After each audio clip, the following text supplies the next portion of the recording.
back to your on-campus interview. I'm your host, Venner, with my co-host, Jacob Marley. We have a couple students here with us. We're going to ask them about their sobriety and their journey with sobriety and whatnot. I'll go on ahead and have them introduce themselves.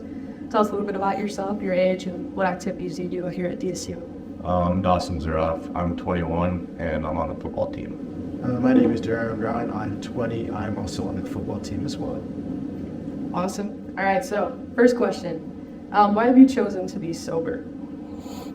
For me, I just like living a healthy lifestyle. I feel like it's a lot better being like every weekend you see people and they're hungover or whatever, and seeing that just makes me like not want to do that. So I like feeling good every day of the week, trying to be as healthy as I possibly can be. So For me, I don't really have any interest in doing so. And I like piggybacking off what Dawson said, kind of seeing the effects of what it has on other people who are getting sloshed week in, week out. It's not something I want for myself.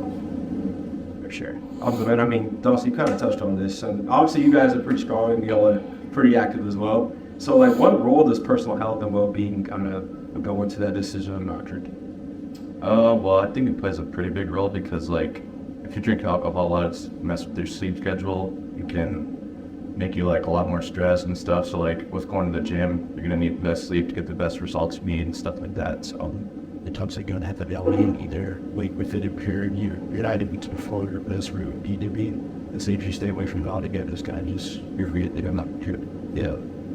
Yeah, I mean that kind of answers my next question. I was just gonna say, like, what benefits have you found from being sober?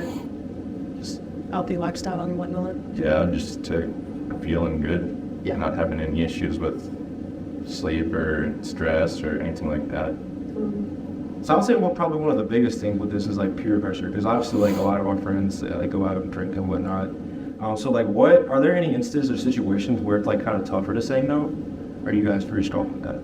I haven't found any where I've found it tough. Definitely in the green climbing, could find a struggle there, but I'm kind of true to myself, find what I want to do, what I don't want to do, so I don't really find it hard to say that things. Yeah, for me, like high school and stuff, I never drank at all. So like I was already like used to peer pressure, people trying it, and it never really affected me. But my freshman year, I'd say was probably the hardest because people didn't really know me, and they like thought like I didn't understand drinking and stuff like that. But I stayed away from it, and then like the last couple of years have just been easier because everybody knows you don't do it, so they won't bother you about it this time. Yeah, once again, kind of answer my next question, like, what challenges have you kind of maybe faced while being in college? Because obviously college kind of gets that route of partying and drinking and all that kind of stuff. So it's kind of hard to not get caught up in that long stuff. And like Barry was listening to yourself, but that's a prime example. And would you all say like avoiding it, like the better way of avoiding it is like picking up different tasks? Yeah, I would just find like other people that maybe don't need that in their lives either, like people that relate to you, or like just go to the gym, meet new people, and figure out how it benefits them to stay away from that kind of stuff. So then another question I kind of had, so like what advice would y'all give people to like avoid it and like I got peer pressure? I think if you're gonna avoid it, you kind of have something a bit more on the should you choose to protect people. I think the biggest thing is be responsible, and as long as you do that, you're gonna can't get strict. I feel like it's when someone's gonna do that like that, but as long as you take care of yourself and like if you go out, have a plan to get back, go out with groups, you're not just hung by yourself, something you're not supposed to be, and then a good term road. So as long as you take care of the steps that you need to do before you do that, then you can go out and try and do next time, and that means to be responsible.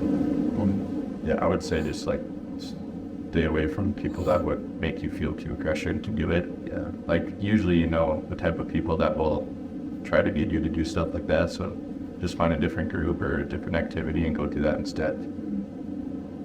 I know you talked a lot about the gym, but do you guys have like any other hobbies that you've taken up and whatnot? Like, so it seems like every weekend that's kind of like something people do, always go out and drink, that kind of stuff. And people are out drinking, or you guys doing something for fun, that kind of thing?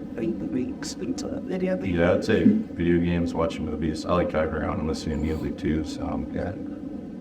Absolutely. Sweet. Well, yeah, well, thank you guys. That was very well spoken. Appreciate everything that you guys have to say. Yeah, no, it's great to hear some like advice from somebody about in this, especially like athletes, you know, I mean, But it's not easy, definitely being in college for sure. So we appreciate you guys coming speaking today for sure. Crop you guys. All right, thanks for the on-campus interview. Let's wrap it up. Hey guys, I'm your in-studio host, Dallis Mitchell. Here with me today we have special guest, Laurie, Karie. If you want to go ahead and introduce yourself and let them know what you do here at DSU. Oh, thank you, Dallis. I'm the full-time counselor here at Dickinson State University. I was an instructor at DSU for the last 18 years, and in May of 2021 we opened a full-time counseling center on campus, and so now I serve the mental health needs of students on campus. We're excited to have you here with us today. We're going to kind of be talking to something about that's a little bit touchy for, that can be touchy to some of the viewers. So something that you are promoting this month is Sober November, which I think is such an amazing idea, which I have decided to participate in, and I've convinced some of my friends to do it as well. So before we kind of get into the touch of sobriety, what is the background on choosing the month of November? So the background is kind of looking at a time of maybe as we go into the holiday season, we start thinking about gratitude, we start reflecting on things, and I just decided that with the calendar we have at DSU, that might be the best opportunity to take that time to reflect and think about how we want to go into the holidays. So with each week, there's a new emphasis on sobriety. Can you kind of explain what that is and what the emphases are each week? Yes, so last week we had a speaker who shared his personal story about recovery, and that was very well attended and very well received by students. So each week we'll have an emphasis. One week it will be on factual information about different substances. Then another week it will be what are some of the resources. I also have some little handouts that I'll be sending out for students that like to plan, that like to create a goal sheet and like to create a plan. It's kind of got a plan for how you can actually plan out what that looks like. And then we will also have some social media posts just highlighting some different events. Yeah, I was privileged enough to be able to go to the speaker, and I thought he did an amazing job. I heard nothing but good things from everyone who went, so it was kind of nice. And, you know, I thought he was very personable with the kids, which is always important because, you know, it can be hard to grasp a college student's attention for an hour or so. But so kind of getting more into the sobriety piece of this episode, what causes students to use and/or abuse alcohol and drugs? So a lot of different things. Some might be just to have fun, blow off some steam. They're bored. I always talk about that fear of missing out. Some people believe it's part of the college experience. Some people it's peer pressure, trying to fit in. And for some people it could be coping with anxiety, depression, social anxiety, using it sort of to try to alleviate some of those symptoms. What would you say some of the challenges to students dealing with isolation, loneliness, and peer pressure? You know, that's a real big challenge. One of the things I see most in the counseling office is students really struggling to find a connection to other people, feeling very isolated, feeling very lonely.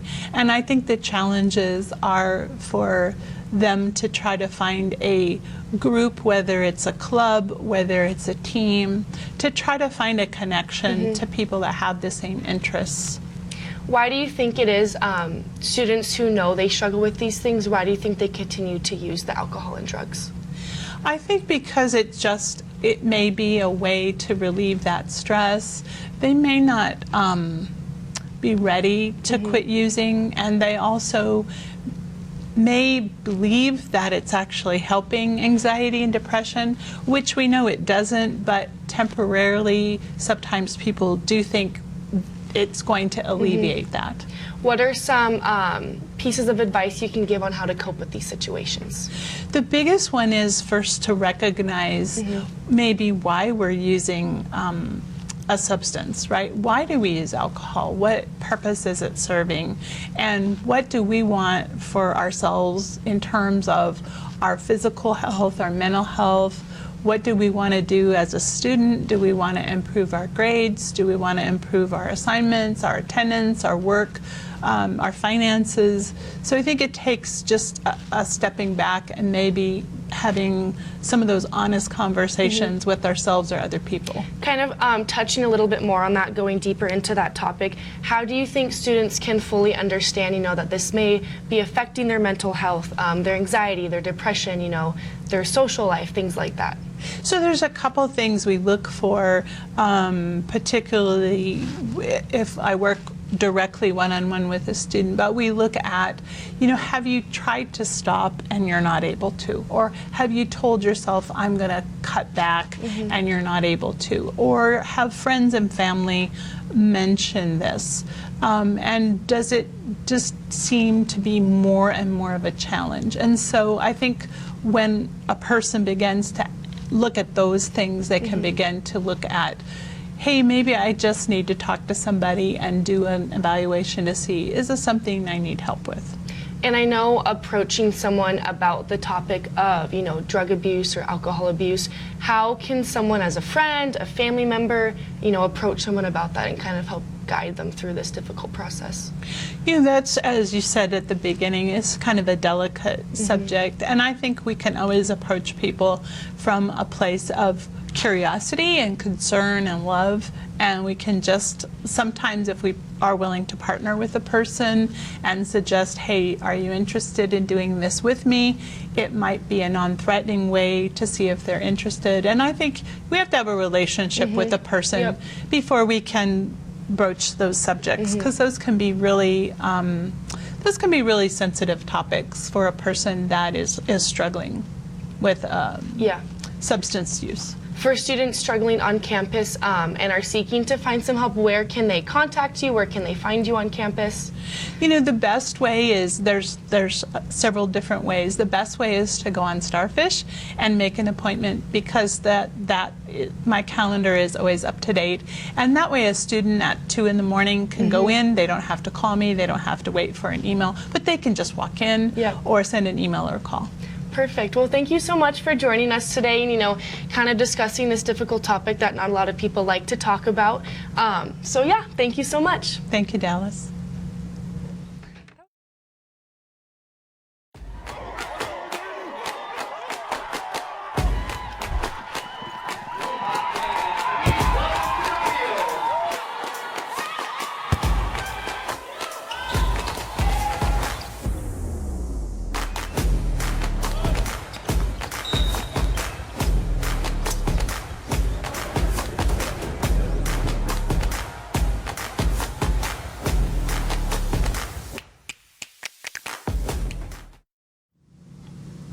What's up, everybody? My name is Xander Beeson, and I'm here with this week's DSU Weekly Recap.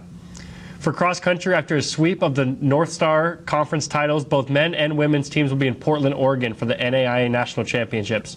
For basketball, last week, both teams were playing at home in Scott Gym against Jamestown, but this week the ladies will be in Valley City for the North Dakota Clash, and the boys will be in Butte, Montana for the Montana Tech Tip-Off Classic.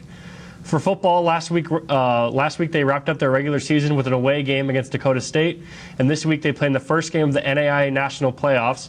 Congrats to the fellas on winning their 9th straight North Star Conference Championship. Lastly, I want to give a huge shout out to all the sports teams that are finishing up their seasons right now, all the fall sports. Never get too tired of success. Love that we're bringing home all these conference championships. Congrats, Hawks. Hawks are up.